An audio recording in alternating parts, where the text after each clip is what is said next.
Hey, it's Katherine from Brandequip, and in case you haven't noticed, this week is kind of like the website week. We're getting really techy, and so today we're going to talk a bit about hosting for your website. The other day we talked a bit about domains and how to choose one, and the reason for this is because the article that I am putting up this week is all about hosting and domains. So if you ever have a question, you can go and find that article with all of this information. You don't really have to like sit through and search through YouTube or whatever it is that you're viewing this on and try and find me talking about it. You can just go to the website, thebrandequip.com, find the article on hosting and domain, read through that. It has my recommendations for what website you should be using and best practices for purchasing a domain name and basically everything you could want to know about, purchasing hosting. Granted, I'm not going super in detail, but I do cover the basic best practices. So you do have what you need to know about purchasing hosting in most scenarios. So today, like I said, we're going to be talking a little bit more about hosting and what to be looking for in your hosting site. Now, I recommend we're doing building your website on WordPress.org, not .com, not Squarespace, not Weebly, not Wix, not random builders that I'm not mentioning right now, because before I carry on, that might have gotten a little bit confusing. I recommend building on WordPress.org, not WordPress.com. When I said .com, that's what I was referring to.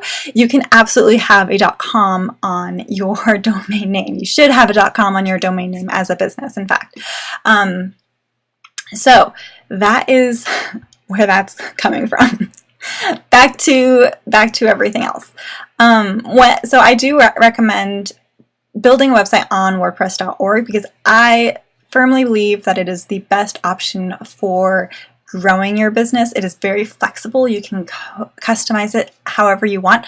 Squarespace is a great option as well, but I find that it's a little bit more limiting. You kind of need to find workarounds, whereas with WordPress, you can literally get in there or have someone else get in there and code up your preferences for you, and it makes it really easy. It makes it really flexible for growing if you want to include a shop, if you want to include a membership site, if you want to, do basically anything you want.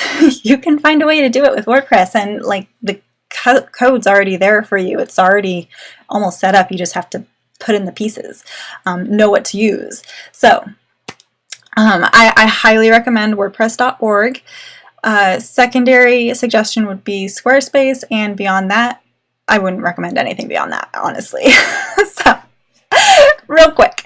And the reason why I'm mentioning this is because if you are using building on Squarespace, you're going to be purchasing your hosting through Squarespace, so you don't need to know anything else. If that's you, you can go ahead, say hasta la vista, and carry on with your day. However, if you are going to be using anything other than Squarespace, chances are you'll be needing to purchase third-party hosting, and that means this is for you. Okay, so I have my notes over here on this other screen. It's a pretty long article, so I might just kind of page through every now and then to make sure we're covering the biggest points regarding hosting. And that's really where we're going to be going. So what is hosting anyway? Hosting is where your website will live online. There is a hosting company. Hosting companies have servers. They have multiple server locations, actually. They are actually like an apartment complex. If you were to have a national or international apartment complex company with locations in various countries various locations around your country to allow for your website to be hosted in an area nearest you so your neighbors can more easily visit you. Because even though everything is measured in milliseconds and it takes no time whatsoever, it still takes a little bit more time to be going across the ocean to see your website versus just right next door up another state. So that is server location. You're gonna want to be able to make sure that the host you purchase for your website has a good server location for you. Now, You will often find various plans for hosting. Again, this is very much like apartment buildings. Each complex often has different buildings with different amenities. So higher end, like certain buildings might be in like a non-smoking section. This might be really high end. They might also have skylights and upstairs versus a single level. They might have a fireplace. I don't even know. Like some buildings can get pretty fancy. And then there's also your basic building, and then you have some other buildings. And so that, you know, might be low income buildings. So you don't know who's going to come in. And so this is kind of like your plans. Low income is like cheaper plans, thinking $3 to $5 prior to a discount. The basic good building that you'll probably be wanting is kind of like a $10 plan or so, $10 to $15 plan pre-discount. And then high level hosting is like living in a gated community or in one of those buildings that has air-free, like smoke-free air, and upstairs and downstairs, and all sorts of fun, awesome amenities. So that's pretty much how you will be looking at your hosting plans. I typically recommend going for a mid-level. It's going to keep you out of the low-income neighborhood type of deal, so you don't want to be sharing server space or an apartment building. A server is like an apartment building, so you don't want to be sharing server space with a bad neighbor who's going to be taking up a lot of the server space and breaking the server. If they overload their website and the server goes down, that means your website goes down. It's not a good thing. You also don't want to be on a server with a bunch of spammers and stuff. That's not keeping good company and isn't going to serve you well in the long run, because the Google bots know like everything, and it's just gonna take your website down a little bit, I think. Okay, so generally go for a mid-level pricing plan. Around $10 is what you're looking for, and that's per month, per year, I don't know. But a lot of companies actually have discounts on that, so you might not actually be paying $10 a month for a $10 a month hosting plan. You just kind of got to look around and see. I actually have a recommendation for you on this. I always love to recommend siteground.com to basically everyone because it's amazing. And I do mention a little bit more about that in the article, but you'll have to go there. Okay, so do you need hosting? Like I said, if you have a website online, you need hosting. But if you're on Squarespace, you're going to be purchasing your hosting through Squarespace because they have closed source software. It's all very private and maintained. They maintain their servers, they maintain their websites, their codes, make sure it's all secure.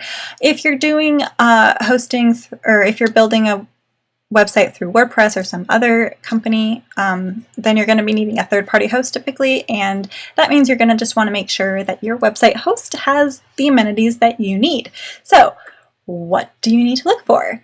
Okay, there are often many things that you will get in a plan, but I have listed out like the 7 things that you absolutely should have on your hosting plan, and those are suitable web space and visit capacity for the size of your business. So depending on how many hits per month you're getting, and also how much space you need to store stuff. So images are going to take up room on your site. So the bigger your site, the more imagery you're going to need.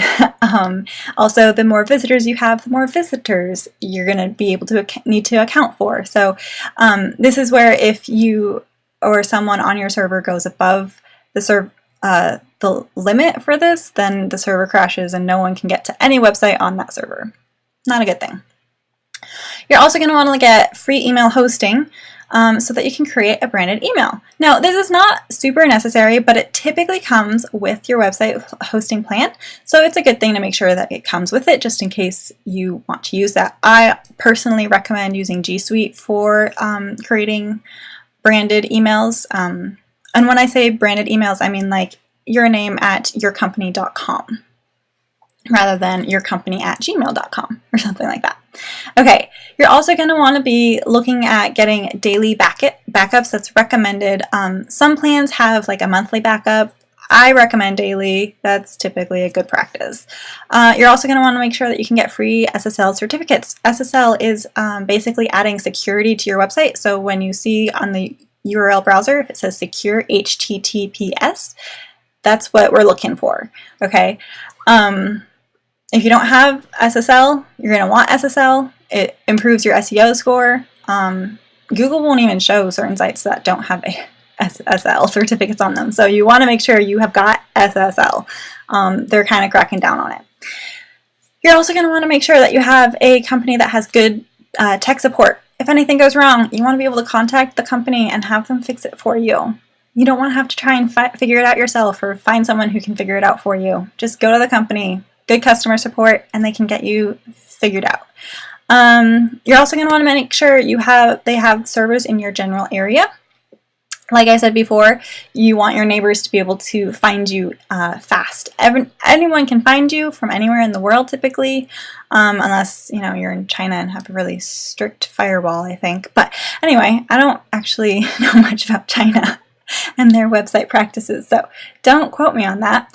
But yeah, you're going to want to make sure that the people in your general vicinity can access your website faster, because they're typically going to be the people who you are working with.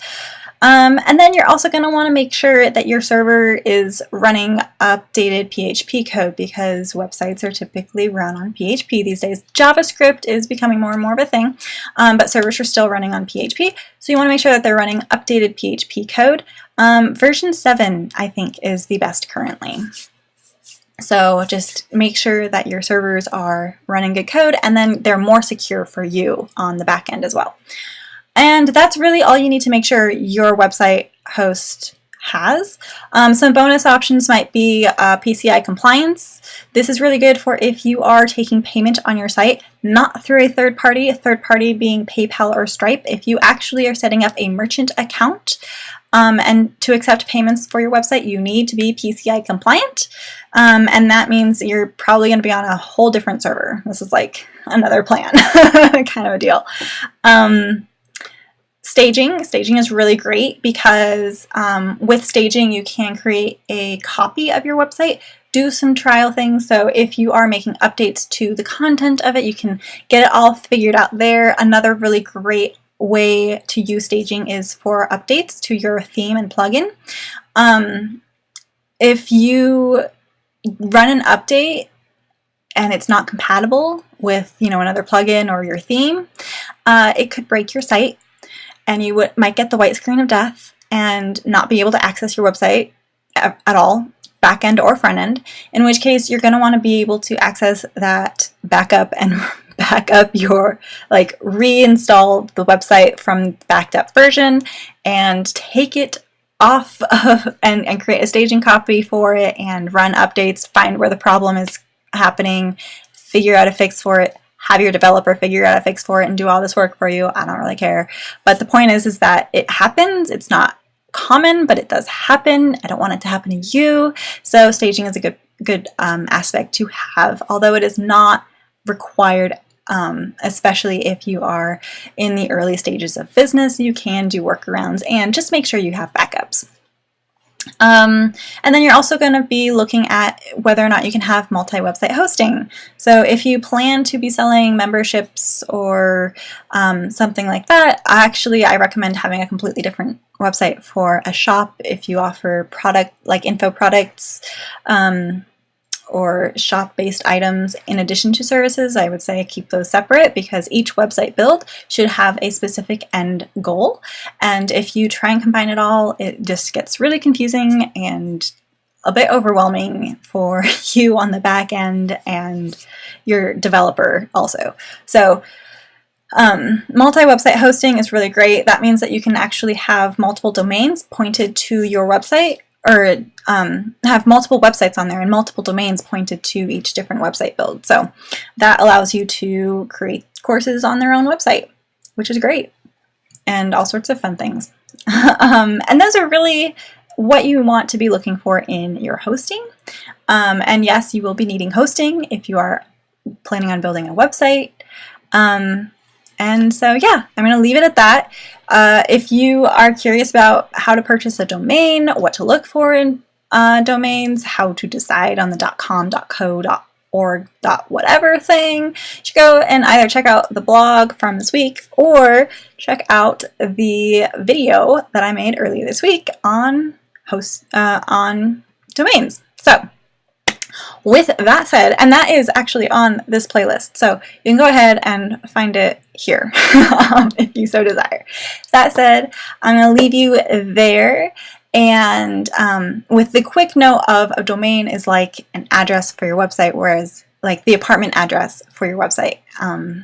So if people want to find you, they can go through there rather than remembering a long series of numbers, which is never any fun to do. So that's about how it relates. I go into that more in the article, like I said. But anyway, I'm going to leave it there. If you have any questions, feel free to ask below.